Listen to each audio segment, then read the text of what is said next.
This is my walking horse mare, Macchiato. She's 9 years old. I think she's right about 9. She had about 5 years off. And 4 or 5 years off. She was raising some foals and stuff. And we were working with other horses. And if you watch the other video, you've seen how she is kind of very sensitive and reactive, but you can see she's doing well here.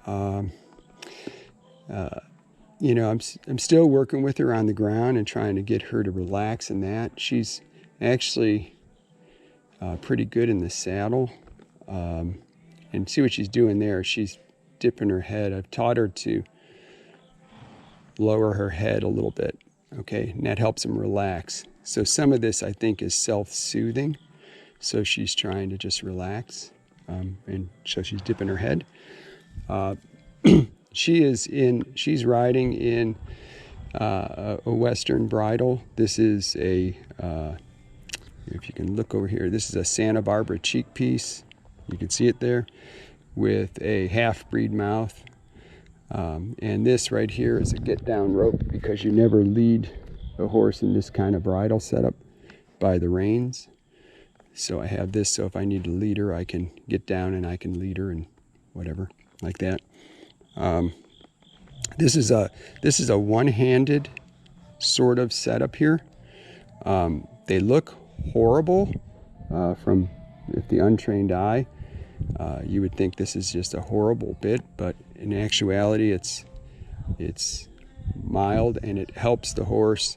It's a weighted bit, so it's kind of heavy, okay? And it has a certain balance spot where it likes to set itself, and so the horse over time of covering country and whatever, they learn where to hold their head to get to where there's no pressure whatsoever, or virtually none. And so they find the rest spot where the bit likes to go, and that particular rest spot is it encourages good posture by the horse. Like it helps round them out, and it helps them to learn how to carry themselves well, so that they don't, it's kind of like learning how to lift weights with the proper form, okay? If you don't do that, if you don't have the proper form, you can injure yourself and actually make things worse. So let's move on. Let's go, girl. Come on. Got a leg on. Whoop. Nope. All right, get over here. She's a little bit afraid of that bush hog. Come on, let's go forward. There you go, girl. Good, good. She thinks we're going in the round pen. Come on, let's go forward. There you go, girl. Come on, you got it. Good girl. So there's lots of different stuff here, for her to see and be nervous about. We got trucks and everything, so I'm gonna keep her moving. I'll move her over here. Maybe I'll go to the side yard a little bit. Loosen her up. She's been in the stall. So, and you can hear she's kind of, snorting a little bit and stuff. The idea of what you want to do is keep them moving, when they do this stuff. You don't want to have them freeze and start thinking about all the potential ghosts that they think they see or whatever, monsters. Just keep them moving. She's a really good horse. This horse is beautifully gaited. She's got a nice high headset too. This is what I say about these horses, the breed, the Tennessee Walker. A lot of people don't realize it, but they're similar to like a Spanish horse, and keep moving, girl. Similar to a Spanish horse, and they have that workhorse mentality in their mind, and then they have the ability to get really elevated, and I mean elevated in energy, not stance per se, but energy. Okay, so they get really elevated and real energetic when you ask them. So they're really good at ranch sort of stuff, and that's the kind of training that we're doing. We are students of the vaquero tradition, or the California style of horsemanship. and it is a ranch. It produces ranch horses, and I like a good ranch horse. They're pretty well rounded out. You know, you can do just about anything with them, and so I like that. But you can kind of hear her. You know, she's not moving out fast here. Once I get in the grass here, I'll get her going. Here, show you. Come on, you got it. You got a bunch of construction going on over the other side of our property. So there's all sorts of different stuff going on. You need to go right through here. This is kind of like the gauntlet. Let's see if we can do it. No, got to. There you go. Just go through it. You're fine. You're fine. Keep moving. Keep moving. Keep moving. You're fine. It's just a hay wagon. And I'm looking forward, you know, just watching where I'm going. There you go. You did really good with that, girl. Yeah, she's still snorting, but she's doing it, you know, so she's... Here we go. You can see her shadow here, right there. It's pretty cool. There you go, girl. You got it. Come on, let's go. So what I do with this bridle, how it is set up, is when I'm asking something with my legs or my body or whatever, my stature, and if she's kind of like not hearing it or not picking up on the cue, what we do is we pull back on this a little bit, just give them a little check, and then they learn like, oh, okay, I should be looking for what the rider is asking, right? So she's good. You know. There you go, girl.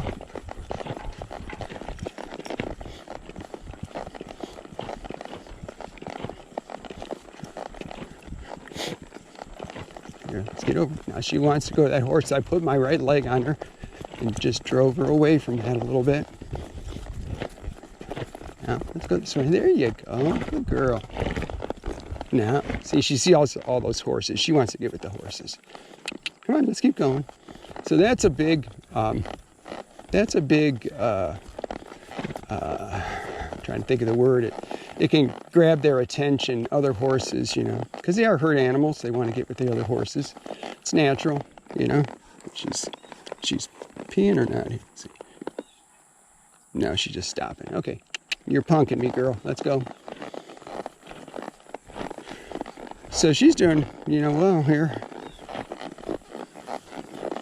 That's a good girl. Yeah, that's a good girl.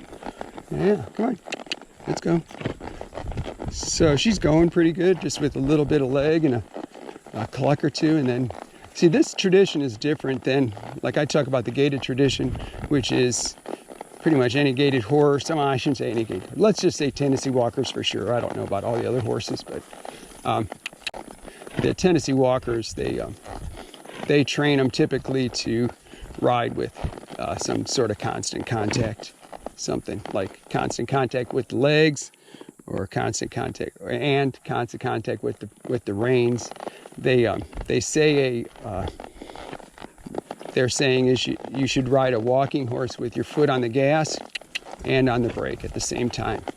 Get over. And we don't ride them like that. So we ride them like our saying is a horse needs to be responsible for its own feet. And so we ride them that way. Like come on, keep going. We ride them like we give them a cue and then they move and then we stop the cue, you know. We don't keep the pressure on because it's just something they got to learn to ignore then. So now I'm going to turn her around and you'll see how she wants to head back to the farm here, to the other horses. But she's gaiting real nice here. It's real smooth. So that just shows you this shows you where her mind is, okay? So I'm just using this, just practicing because she's pretty forward right now. She's doing really good. I'm not putting any leg on her, anything. She's just going, okay? And I'm not pulling on the reins or anything. So everything's this is her gaiting, and this horse is gaiting barefoot, no shoes, nothing. Okay, no contact, no pulling back on a shank or nothing. This is just how she'll gait on her own, you know.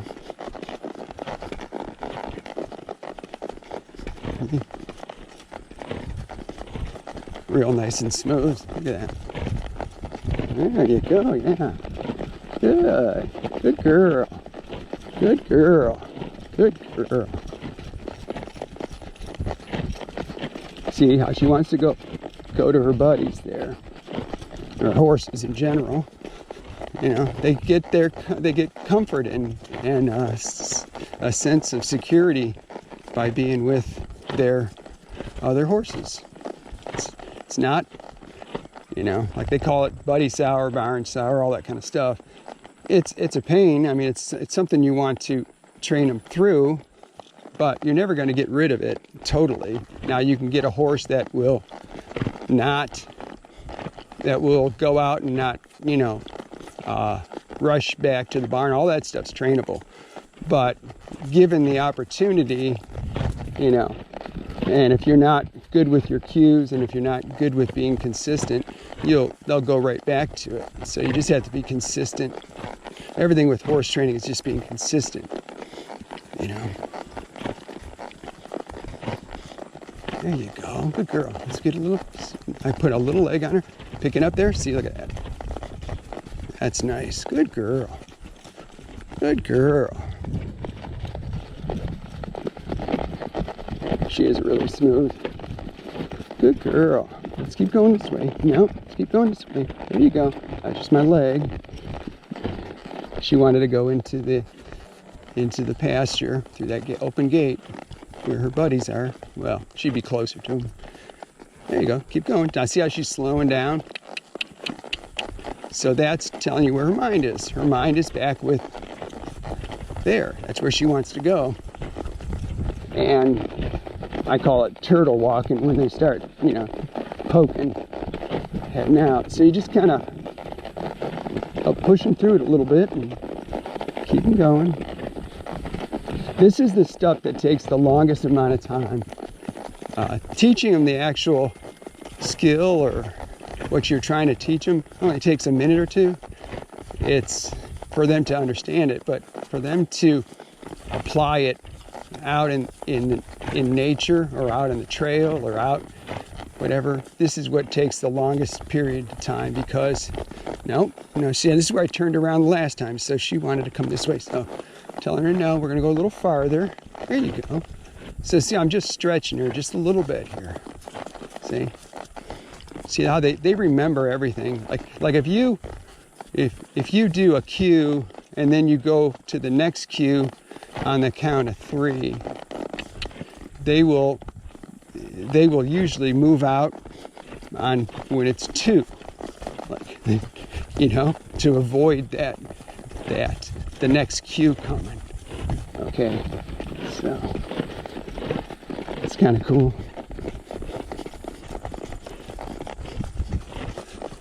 Now see how my hands are here. I have the one hand. Oh, I have to check her. She was getting too fast there.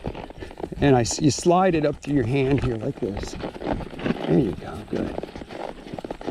And when she's slowed down, I just let go.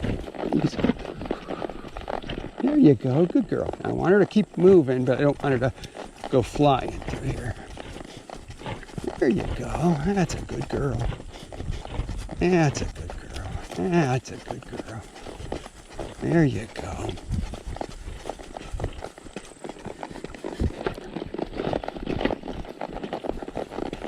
There you go.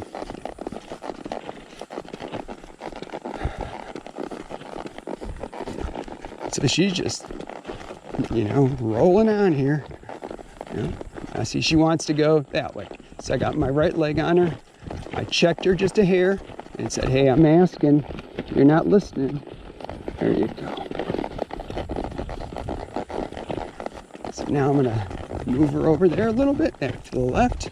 Now I got my left leg on her because she's over, because she thought, oh, I'll just spin around and head back to the barn, you know. And she's not really giving me a hard time or anything, as you can see.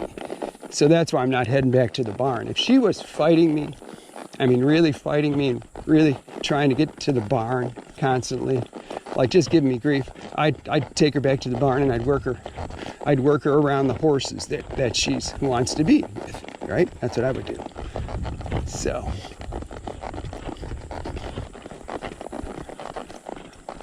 I just got my right leg on her. See, if you look straight ahead, there's a gate opening there, and I'm looking at that, and she'll veer off this way or that way. So I just keep her going towards that. Got my right leg on her a little bit. Just a little bit. She's not listening. There you go. There you go. You saw how she moved off of that. That was just my leg. Just a hair more pressure. Just a hair more. That's a good girl. Yeah. There you go. There you go. Let's go this way. Let's go through. Come on. There you go.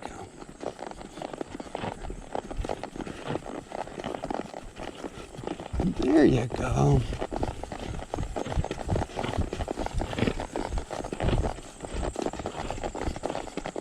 Sure, it's just nodding.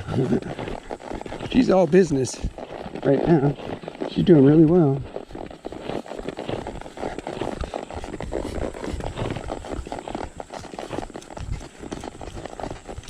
There you go. Now I've got my right leg on her. There you go. Good girl. Now see how I'll slide this up through my hand like that when I need to. So the idea is to try to keep your posture, you balanced on the horse.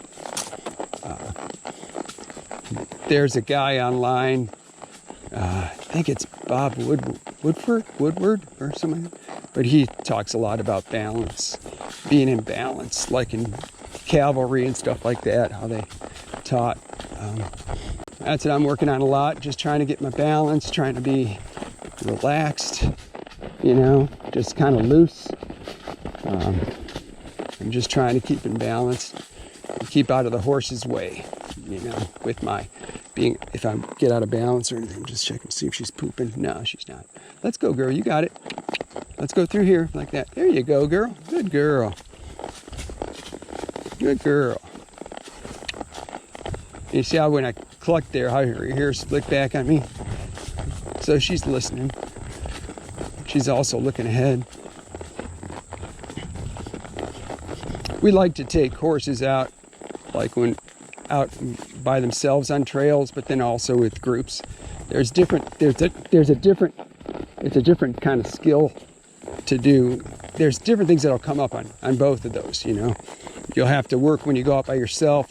If the horse doesn't trust you or you're more of a passenger, you're probably going to get a horse that's nervous and looking around everywhere and spooky, But and then when you go out with a group, you gotta, they're going to be wanting to run up with the other horses. They're going to want to be possibly climbing up another horse's rear end, or wanting to be in the front, or want to be in the back, or want to be in the middle, or there's all sorts of things that they do, right? So there's different challenges in both kind of riding. I love how she's doing though. She's great. Like this, And I've done some stuff. You saw that Liberty work. I've done some more work with her too. Just didn't record it. My battery was dead on my GoPro, so wasn't able to do it, So I'm showing you this right now. But you can see how she's come quite a ways here. But I've been working with her, tying her up a lot and hanging her and stuff, getting her used to and she's been in the barn watching everybody and, watching us move horses around, and we're petting her and grooming her and just doing all that kind of good stuff. Just help her get to where she's not worried about it. There you go. Good girl. Look at that. Good girl. That's a good girl. That's a good girl. Yeah, good. There you go. I like that. She's real kind of thoughtful about where she's putting her feet there. That's good. As they get older like this, they get a better mind. They're not like the colts that are like kids, They can get kind of goofy. Well, they can too, I guess, adults, but they're usually a lot more level-headed. Oh, what was that? Come on. I don't know what that was. Good. Here you go, girl.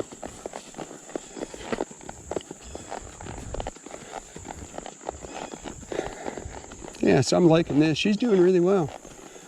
All right, well, I'm going to keep riding her. Like I said, this is my walking horse mare, Macchiato. You can follow any of my horses by their playlist on my YouTube channel, which is Ed's Walking Horses. And I organize it by their registered name. And her registered name is Macchiato. And so you can watch the progress and you can follow a horse. And, you know, like sometimes a horse will be maybe similar to something you have, or you know, you got some same sort of issues or something, and this can help you. So that's what my hope is, and that I can help you with this. And so check that out, subscribe, like, do all that good stuff. Appreciate it. Thanks for watching. Should people subscribe? They should. Hey, smash that like button and subscribe. Hit that notification bell. Thanks for watching.